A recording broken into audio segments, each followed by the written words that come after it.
All right, I think y'all can hear me now. All right, we got that going. All right, everything's good. Okay. Sorry about that. All right, let's see what we got going on.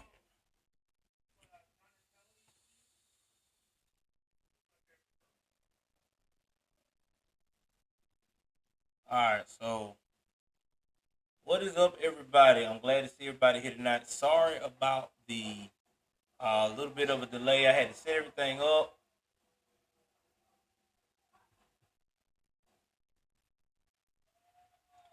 I want to give a huge shout out tonight to everybody that have been supporting the channel. If y'all noticed, recently I just showed everybody that God has blessed us with an efficient vehicle for the first time. So, hold on. This stream's dropping. Okay.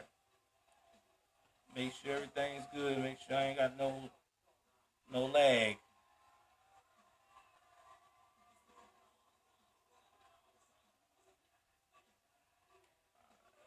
Making sure I ain't got no lag, guys. Hold on.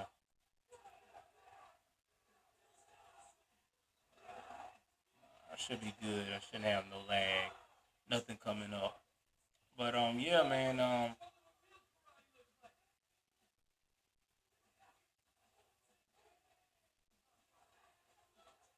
I want to tell everybody, thank you for the support, man. It really feels that want to see you win. Did say he was an architect, maybe in real estate. I have to go deep in my notes tonight and relook at it. But he is the gentleman that has caused this uproar. Uh, Basically was a normal guy. Thank you for the support, man. But what kills me is that when we get these serial killers that these people talk about, everybody wants to start saying all of a sudden, "Oh, I knew they were like this. I used to see them do this. I used to see them do that," and it just really pisses me off because if you know your neighbor is doing very creepy stuff that could put people in danger, why haven't you reported it to the police? Why didn't you bring it to someone's attention? And I think that what really pisses a lot of people off when they talk about these things, because it's like, okay, you're saying this guy is doing all this, but you have not made an attempt to bring it to anybody's attention. But we will definitely get into that. Um, you know, and try to dig deep in why this took so long for everybody to figure out this guy was allegedly a dirtbag, instead of just handling it from the get go. And we will also dive in to the abduction in Alabama, which got everybody uh, spooked. I'm just gonna tell you like this.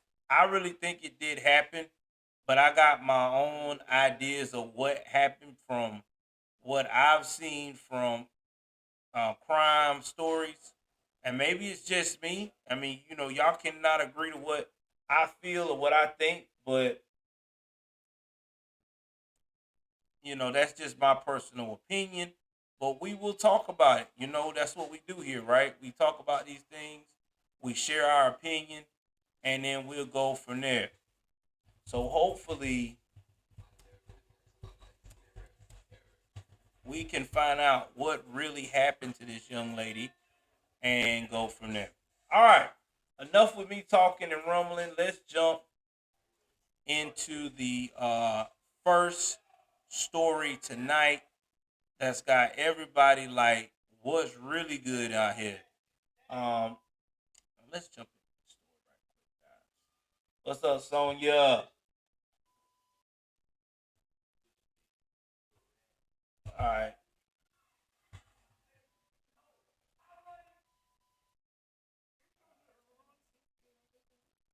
I don't know why my stream's dropping. I hope if I got a little lag, guys, I'm sorry. I don't know what's going on. So we're gonna talk about and switch over with the channel Brush with Evil. That's right. We're gonna talk about Rex um, Huerman. Now, if you don't know who Rex Huerman is, he is the guy allegedly that has been called out for deleting over what she just heard on the news. Okay, so I don't know if this is the head real estate guy. What the suspected Gilgo Beach serial killer, who was allegedly responsible for a series of haunting murders on Long Island more than a decade ago, had been caught. The suspect, architect, yeah, that's what I thought he was, Rex Huerman, the man they had worked with closely for the past year on a Brooklyn brownstone project. Saint Arman of Serhant remembers his encounters with Huerman vividly, but it was his client who spoke on the condition of anonymity that recalled her bizarre encounter with Huerman, which left her in shock. She had worked with Huerman several times in the past. In the span of a year, he was the expert and architect on her longtime Crown Heights home she purchased in 2002. She sold the home 2 decades later in 2022. Now, Huerman, 59, had worked on renovating the deck and adding several additions to the property, which was built in 1800. He was also in charge of providing a certificate of occupancy, which allows new occupants in the home after inspection. I met with him and her at her place, St. Arman told the Post, and he was in the backyard. There was an extension that he had to look at, and they left. Now, this is the black dude, St. Arman. I think that's pretty hilarious. It's like a actual horror movie. Why in the horror movies there's always a black dude in the middle of a legendary investigation? He either gonna be the cop or the employer. It always happens that way.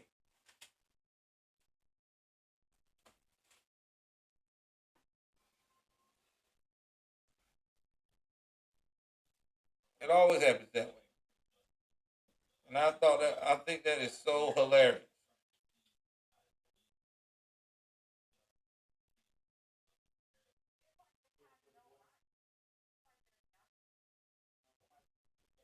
So let's continue with this uh, comedy here.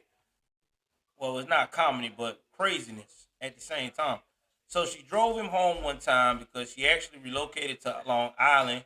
St. Armand recalled, adding that the route was pretty dark and desolate.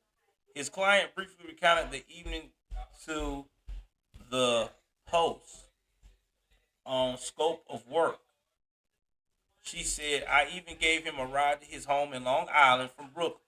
At one point on the drive, we talked about the Gilgo Beach murder. We even discussed the burlap and why someone would use that. In retrospect, thinking about that conversation, it's just bone chilling. Visibly shaken, St. Armand explained that his client had called him to discuss the eerie comments a month before. They would find a buyer to her house and close the sale.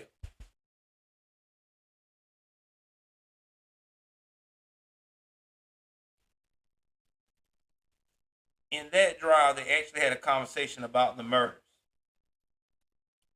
St. Armand recalled, and the first thing he said, and she told me this specifically, the first thing he said was, I don't know why he would use a burlap net. And she was like, I don't know either. The client recalled the other moments during the time she was trying to sell her home that now looking back, she found quite odd. Throughout the transaction, he was becoming very difficult to work with, even becoming belligerent at times. He was constantly arguing with the plumber on the job and questioning his work. Just very odd behavior, she said. For some reason in his transaction, he would constantly say, I'm not doing anything to get a fine or open an investigation of my license.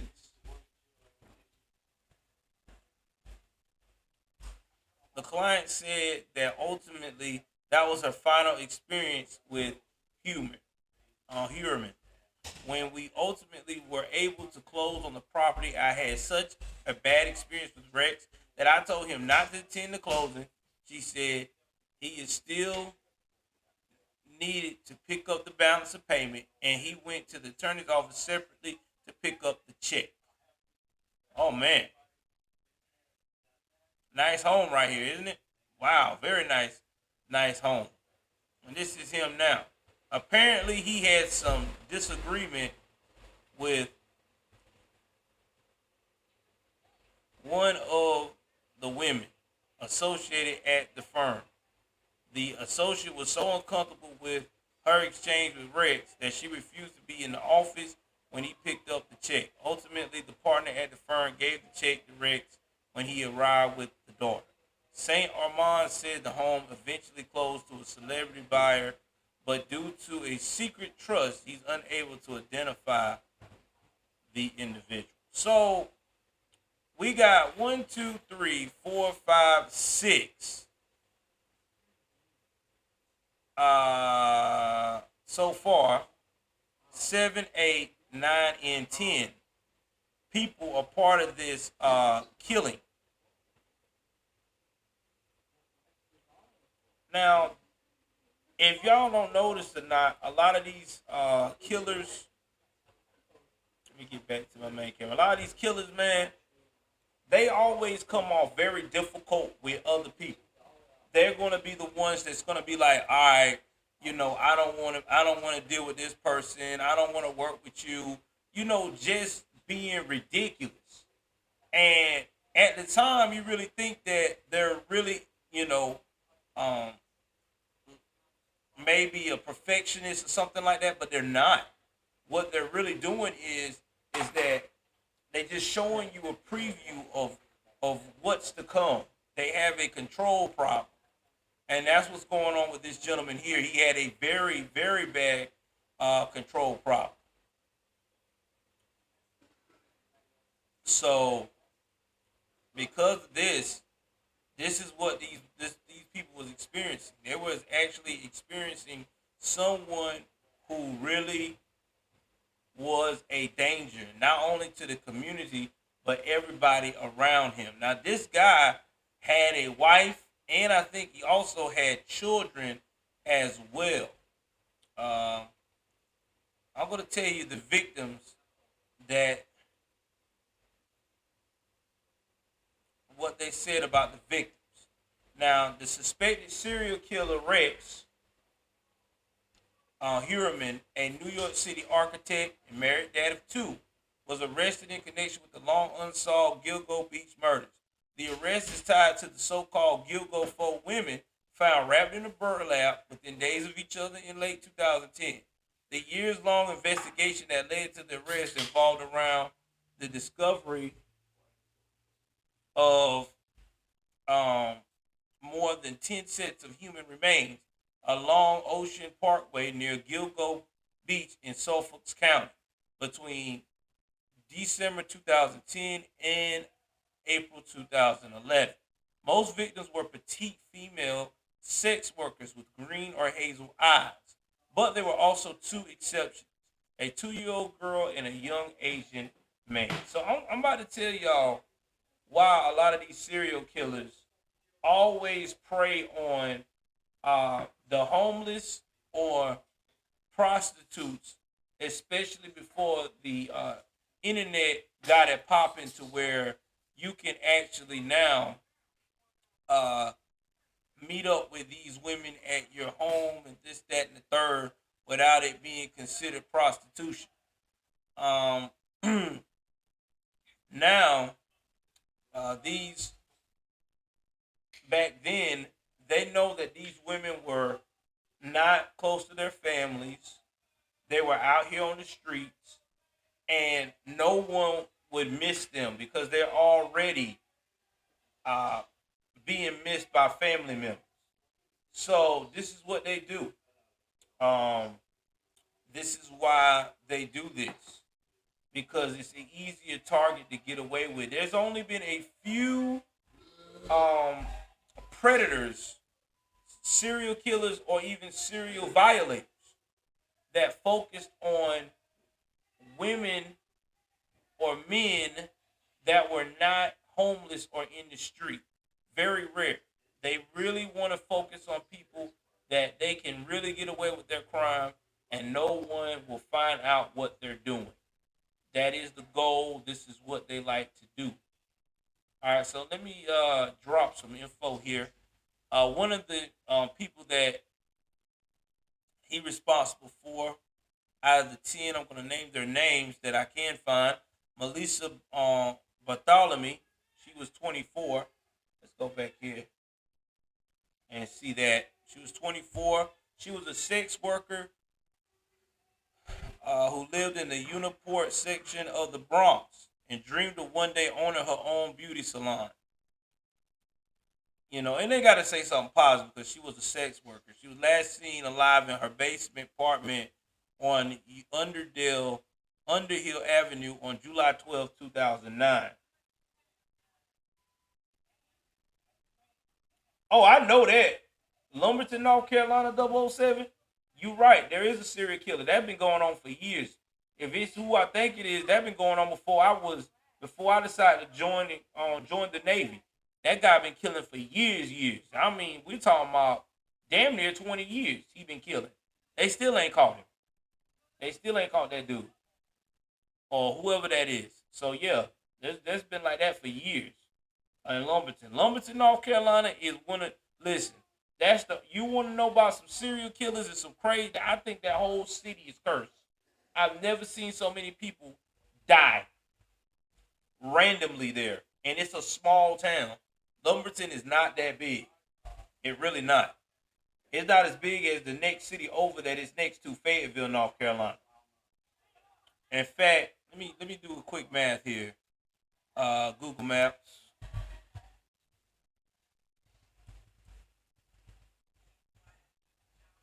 And I can tell you how close they are. I misspelled that. Sorry about that, guys. I'm going to show y'all directions here.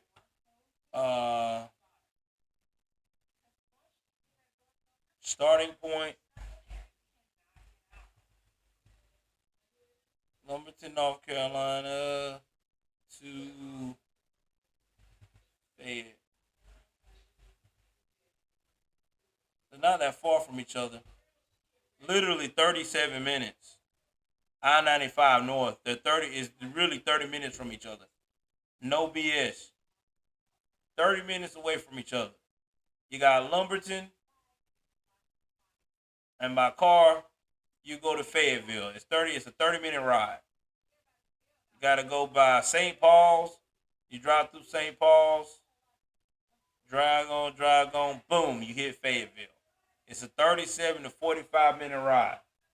So yeah. Very, very crazy.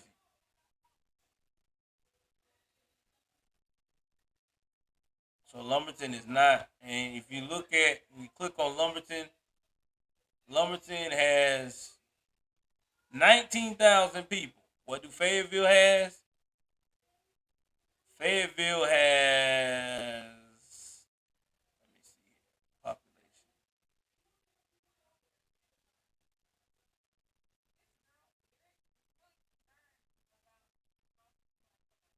I don't know if it tell me the quick facts. I know it's got a lot more people. But I just want to give y'all an update on that. All right, let's get back. I don't want to get sidetracked. But shout out to 007 for bringing that to our attention. The next one was Maureen. Yeah, don't stop. You're right. Don't stop for gas. Maureen Brainerd Barnes, 25. She was living in Norwich, Connecticut. She went missing after taking an Amtrak train from New London, Connecticut to Grand Central Terminal in Manhattan on July 6, 2007. So let me tell y'all something about up north. If you don't know anything, oh, my computer. I didn't even see that fail. All right, so if you don't know anything about up north, let me tell you about up north. If you're in the London, Connecticut or Groton, Connecticut area, you can actually take an Amtrak train or a regular train and you can ride all the way up to New York. It shouldn't take you but an hour. All right. In fact, uh, if you go to Boston from Connecticut, it actually takes you an hour and a half or two, based upon what part of Boston you want to go into. So a lot of people do that a lot up north when they want to see family. That's the cool thing about being up there in the Northeast. Yeah, it's woke as can be, but you can take transportation and get to these places little of nothing. Versus you got to put a whole bunch of gas in your car, drive through traffic, and all that. Now they had Amberlynn Costello. She was 27. She was a sex worker. They said she was on drugs, which was heroin, and she lived in the West Babylon, New York, but at a home with a woman and two men. She was on the Craigslist and back page back in the day to support her and her roommate's drug habit. Now, if you don't know what Backpage is, back in the day on Craigslist, there were girls that would sell their body, but they would put a link there, and when you hit the link, you would go to Backpage, and Backpage basically where you can advertise your services and things of that nature. But unfortunately, after all of these girls started getting uh, violated, assaulted, some kidnapping, some went missing, finally the Fed stepped in and shut down the Backpage website. They were like, "Nah, player, y'all doing too much. Y'all getting people killed." And I think Backpage got shut down sometime between 2011 2012, a little bit after this, because they were like, "Y'all doing too much. Y'all are putting yourself at risk, and y'all ain't using no common sense." Now, her body was found around December 13th of 2010. Well, again, north side of Ocean Parkway, right there near the Gilgo Beach area. Then you got remains belonging to a girl that was Jessica Taylor. She was 20 years old. Now, she was working as an escort in New York. She was found in a wooden area in Manorville on June 26, 2003. Her additional remains, initially labeled Jane Doe number 5, they were discovered on March 9, 2011. Again, Ocean Parkway. Now, this is pretty sad to me because this girl, if she would have lived and got her life together, she would have been the same age as me, and that really hurts my heart to see somebody that young die. You know what I'm saying? Especially in my age group. That really sucks. It really does. That just lets you know that life is not promised to nobody, guys, at all. Life is not promised to nobody at all.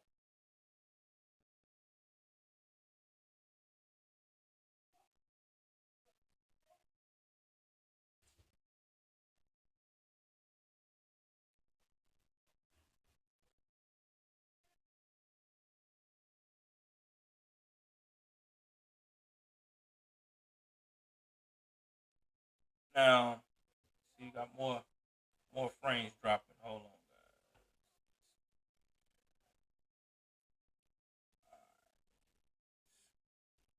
Now we're gonna go into Valerie Mack. She was 24. She was living in Philadelphia when she went missing. She was an escort. You see the pattern here. Her alias was Melissa Taylor. Relatives last saw Mack in the spring or summer of 2000 in Port Republic, New Jersey, but she was never reported as missing to the police. Her partial skeletal remains were found in Monoville in September 2000, but were initially known as Jane Doe number 6. Do you see the pattern here? This girl was missing ever since 2000. She's 24 years old, family didn't report her because in their mind, oh well, she's doing her own thing. She'll come back, and that was a lot of problems back in the early 2000s and the late 90s. A lot of people were dying. Family members were not reporting them.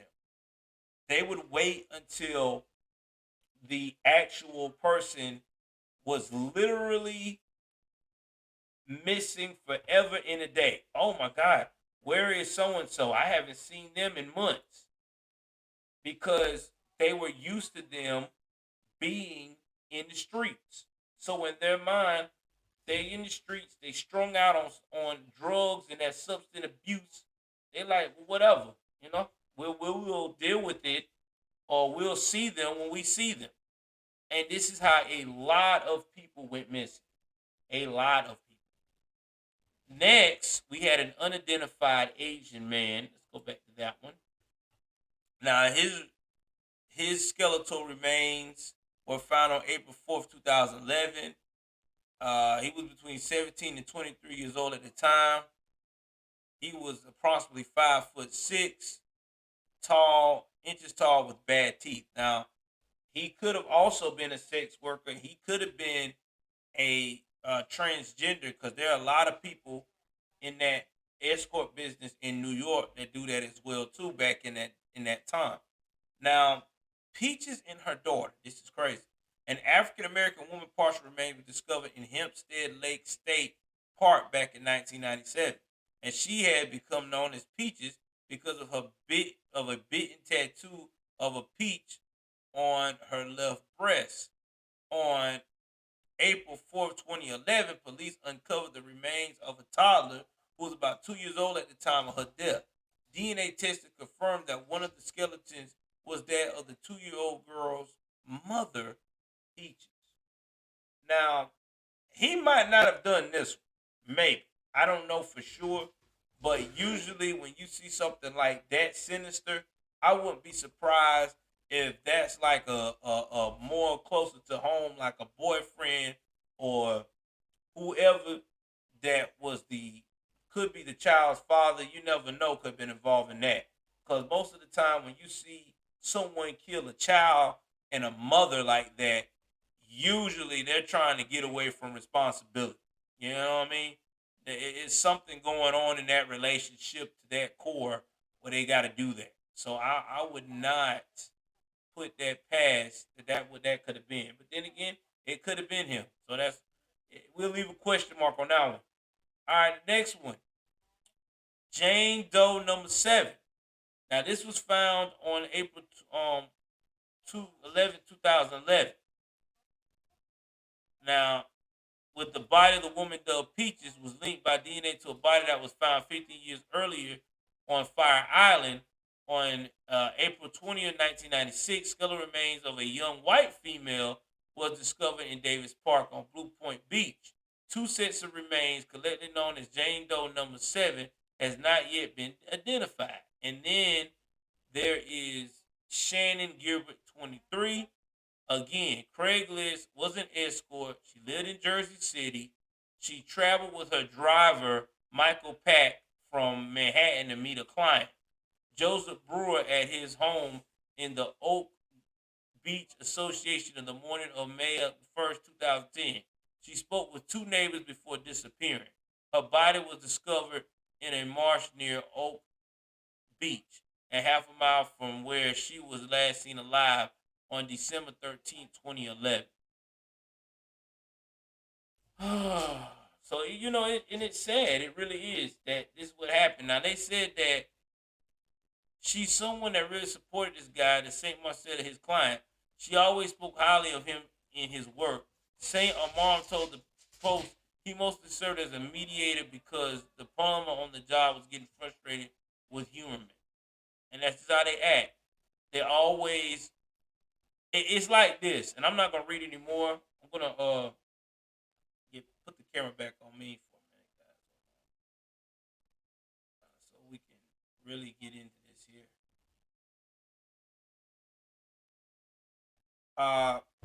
Getting back to what I'm saying, these guys, man, real talk, they like to be in control, right? Their whole uh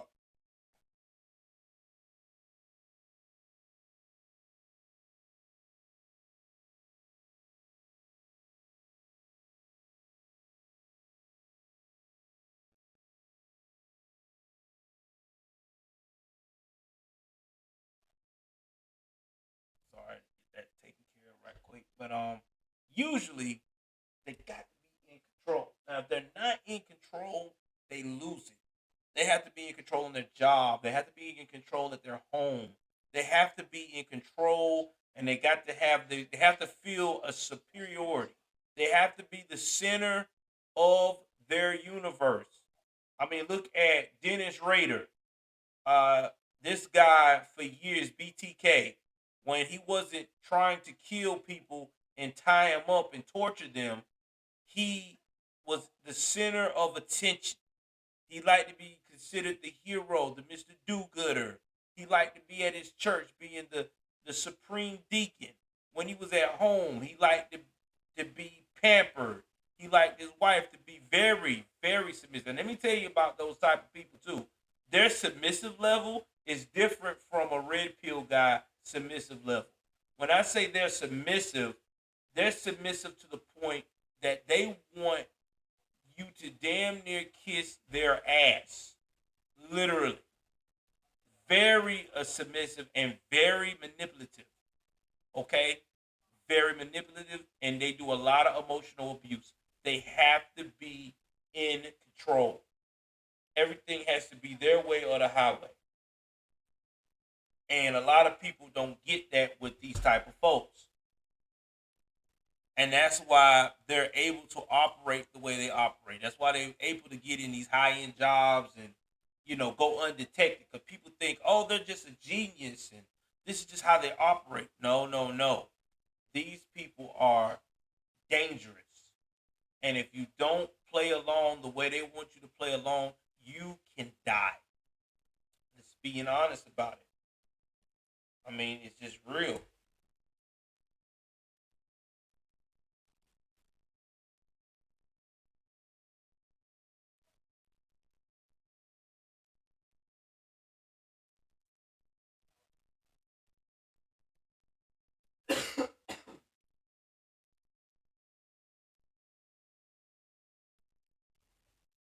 So let's show you some more here. Let's look at some more stuff.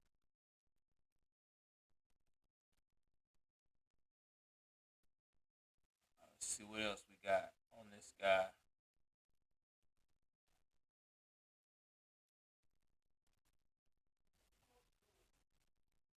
Let's see if we got anything else. Hold on, guys.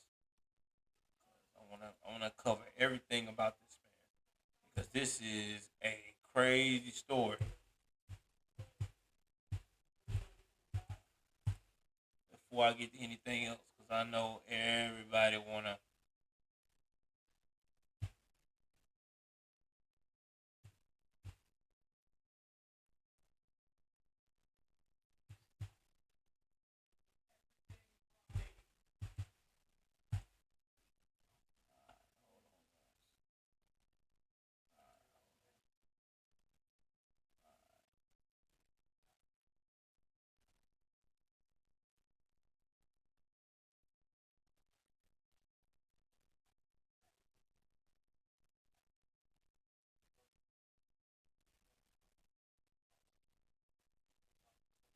All right, we're gonna find out. He had a question for his jailers. Tell us, who you are. Now, this right here. Now, let me show y'all this. This is crazy. This is on Facebook. You can click this link. He was interviewed by a French guy. Uh, in New York, and the French guy, I'm quite sure, is probably saying to himself, "Wow, I interviewed a serial killer allegedly and didn't even know it." That's a lot, bro.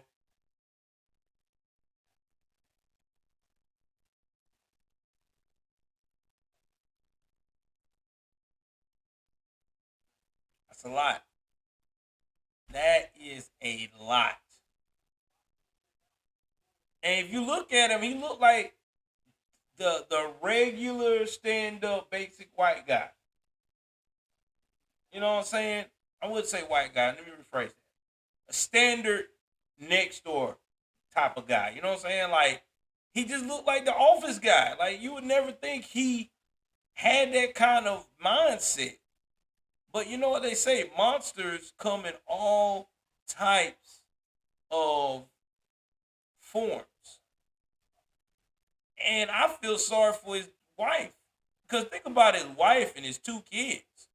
I mean, and if y'all notice too, a lot of the serial killers that do these crimes, these guys are very tall. You notice that, right? These guys is at least taller than six. They're at least taller than 6'1". They always tall. They between always between about 6'3" and up. Always 6'3" and up. It's very, very rare.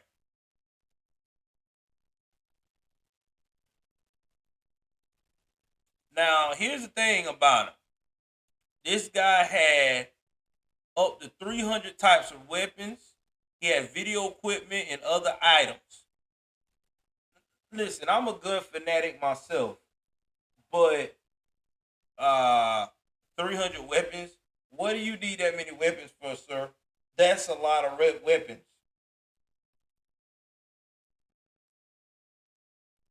A lot of weapons. Lot of weapons. I'm sorry. I can't have that many weapons. Why would I need that many weapons?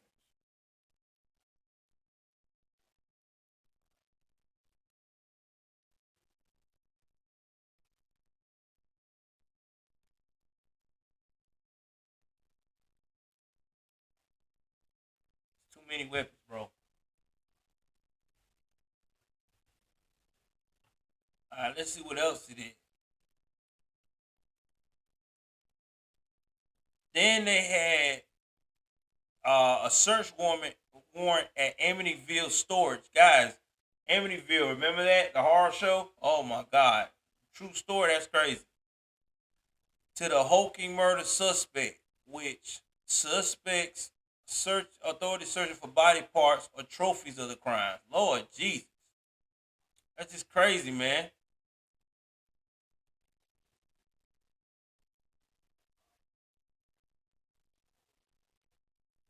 Wow. Because everybody's been talking about this.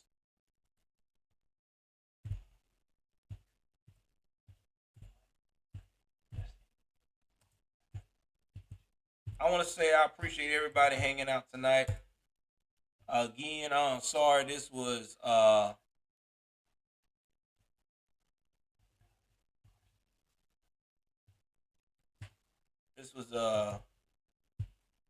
spare of the moment.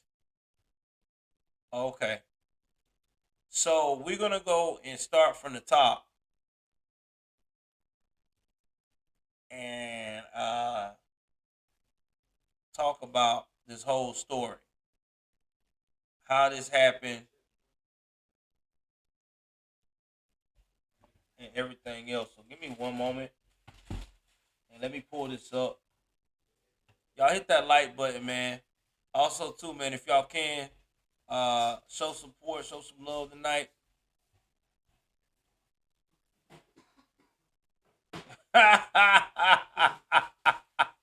Shout out to my boy Jones, Gary Don. He said you can say it on Rumble.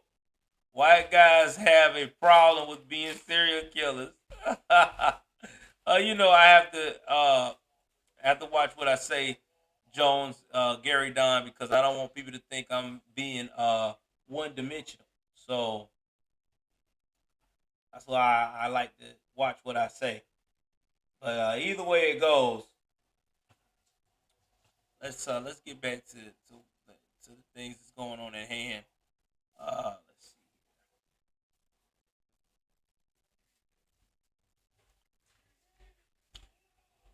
See if I can get a video of Carly Russell of local news. Hold on, y'all.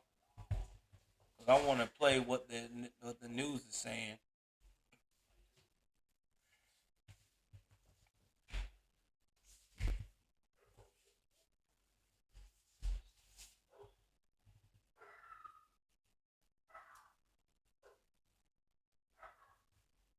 Hold on.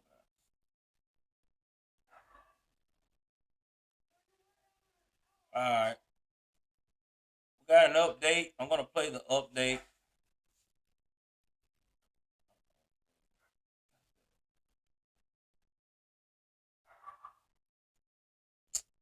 That ain't the video I want to see.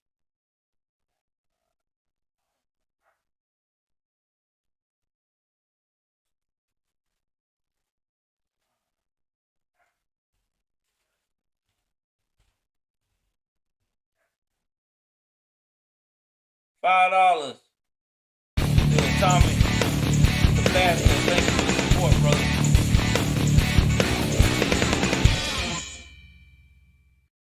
All right, let me see what we got here.